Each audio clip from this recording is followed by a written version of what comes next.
অন্যান্য ফসলের চেয়ে উৎপাদন খরচ কম হওয়ায় ভুট্টা একটি লাভজনক ফসল।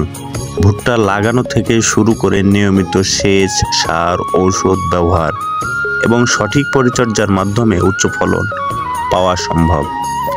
বর্তমানে ভুট্টা থেকে বিভিন্ন প্রকারের খাদ্য তৈরি হয়, তাই ভুট্টার চাহিদাও রয়েছে অনেক। বাজার মূল্য ভালো থাকায় কৃষকও লাভবান হচ্ছে। আমরা কথা বলেছি একজন ভুট্টা চাষির সঙ্গে। ভুট্টা চাষ সম্পর্কে তার কাছেই শুনে আসি। 2 বিঘা, এইবারে 2 বিঘা লাগাইছি, ফলন খুব আল্লাহ ভালো দিচ্ছে। 1100 টাকা বেচছি আমি, আরো খানিক ভাঙতে আছে। কতখানি লাগাইছিলেন? 2 বিঘা। 2 বিঘা থেকে কতটি হয়েছে? 2 বিঘা থেকে মোটামুটি 80 মন। 80 মন? 80 মন। বিঘা 40 মন? 40 মন হয়। তো খরচ কেমন ভুট্টাতে? খরচ মোটামুটি আছে, সাইডে করে শেষ লাগিছে,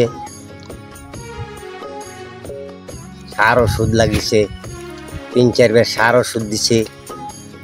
আবার পাকার কালে ফুলে পোকা লাগছিল, আবার দিছি আমি ঢুকে ওষুধ। খরচও আছে, বাজারও ভালো।